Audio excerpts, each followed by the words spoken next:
তোমার নাম কি বলো? আমার নাম তুবা। তুবা। কি সমস্যা ছিল বলেন বাবুটার? জিব্বার জন্মের পর থেকে মানে গা ছিল একটা লেয়ার, এমনি অন্য ডাক্তারে বলছে যে একটা লেয়ার নাকি জন্মায় নাই জন্মগ্রহণের সময়। এখন এটা তো আল্লাহর রহমতে একটু কমছে। কমছে? হ্যাঁ, কিসে কমছে? কার চিকিৎসা? আবু সাইম স্যার আনসারি হোমিওপ্যাথিক চিকিৎসা। জি, আচ্ছা এদিকে তাকাও। এই যে বাবু, তোমার যে দেখি হা করো, জিব্বা দেখাও। এই তো জিব্বা দেখাও, আরো বড় করো। এই তার জিব্বাটা, পুরো জিব্বাটা ছাল ওটা ছিল, এখন পুরোপুরি এখন জিব্বা ছালোটা বন্ধ হয়ে ক্ষত ঘা বন্ধ হয়ে এখন সম্পূর্ণ ভালো আছে।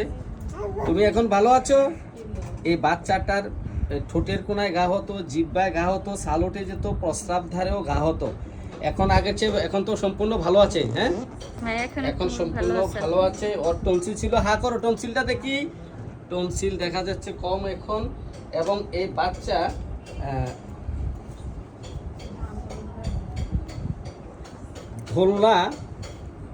দোলনা চড়তে পারতো না, এবং লিফট চললে ভয় পেত, উচ্চ শব্দ ভয় পেত। ঠিক বলছি? হ্যাঁ, দোলনা চড়তে ভয় পেত, এখনো ভয় পায়। ওটাতে এখনো ঠিক ভয় আছে, আছে। যদিও ভয় আছে। তা আমরা তার এই লক্ষণে তাকে বোরাক্স দিয়েছিলাম। 2 সপ্তাহ ওষুধ খেয়েছে। এই যে বোরাক্স প্রেসক্রাইব করেছি, 2 বার ওষুধ নিয়েছে। এই বাচ্চা আজকে আসছে বাড়ি বরিশাল ঝালকাঠি, না? জি, বরিশাল ঝালকাঠি। এখন সে সম্পূর্ণ ভালো আছে। তো তোমাকে ধন্যবাদ। তোমার জিব্বার গাটা ভালো হয়ে গেল, জন্মের পর থেকে জিব্বার গা সম্পূর্ণ সেরে গেল, এই জন্য তোমাকে ধন্যবাদ।